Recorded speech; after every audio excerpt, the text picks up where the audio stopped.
Vickie Tyner. Vickie is in her second year as an ambassador.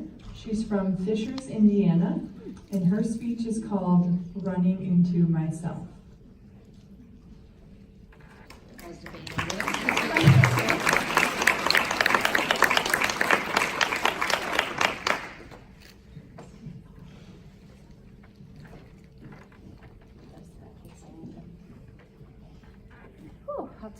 I am very nervous. It's my first time doing this.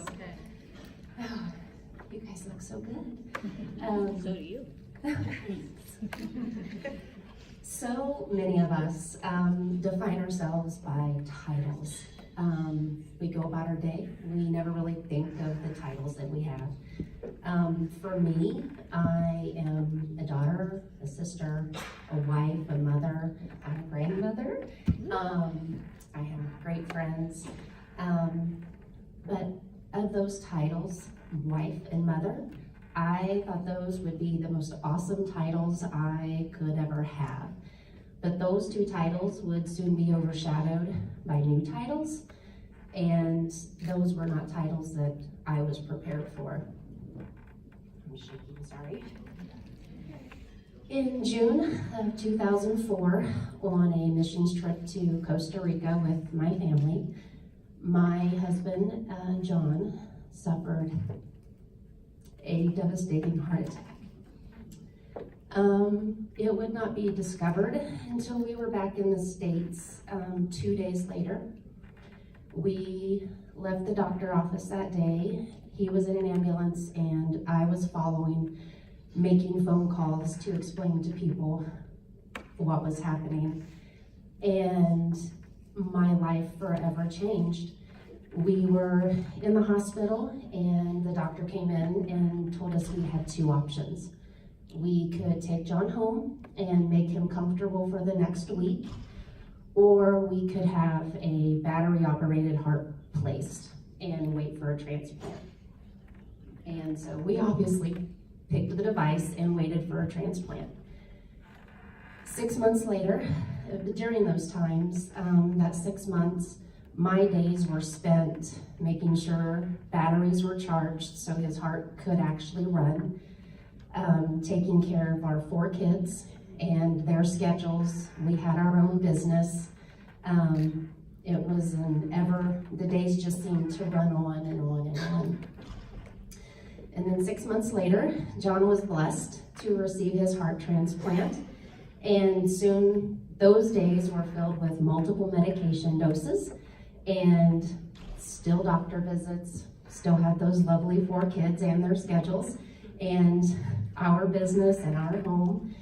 And through all this time, I never really gave any thought or concern to myself because I didn't want to appear selfish. You know, I needed to keep my family going. I needed to keep my husband alive. And I just never really thought of myself.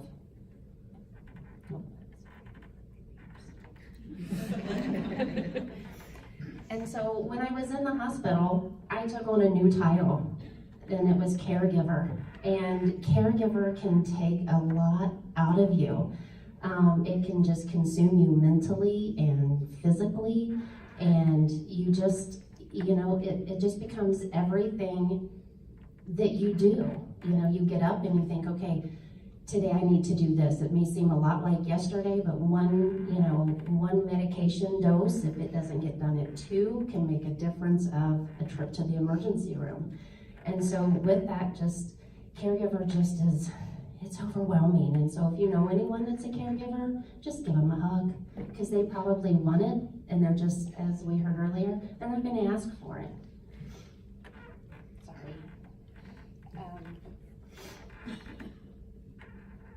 You're doing great. Yeah.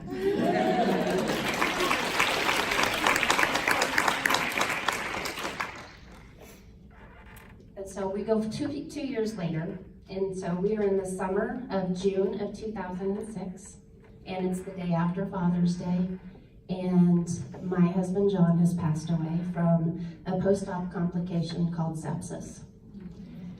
And in that hospital on that day, I took on yet another title of a widow. And that was not a title I wanted. It was not a title I was ever ready to accept. And that day dropped me to my knees. I didn't know what to do next. And part of becoming a widow, I was consumed with guilt because my husband didn't want the surgery that I talked him into. And so that was the last thing that I had been dealing with, was he didn't want the surgery and I talked him into it.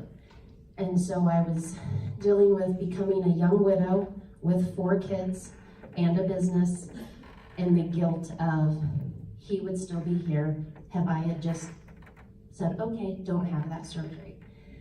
And so I was lost. I was in a time of my life where I was just lost. I didn't know what day was what day, and I consumed my time alone with food to comfort myself. And so it was a long journey back to me, to finding who I was, what I enjoyed doing. And I had gone to a lot of gyms. I had done fitness classes, and they just really weren't for me. I had done some treadmill running, and so I thought, that's fun.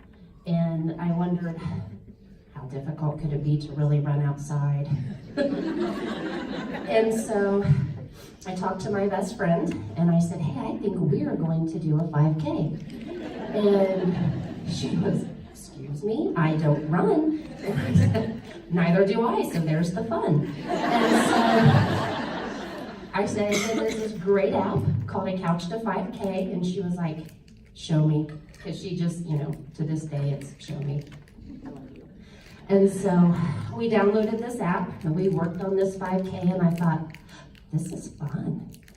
And so we did it, and I had a little spark, and then I was like, let's do another one. And she was like, hold up. Got you through this one. I think I'm done. And I was like, but what if we go like longer? And so I talked her into many runs with me. She just smiles at me.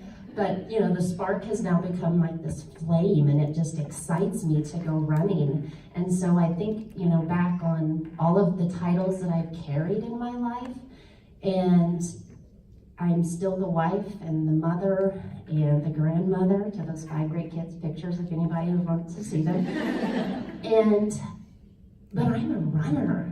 And I think that title has been the one that has helped me really become the best version that I could be for my friends and family. Thank you.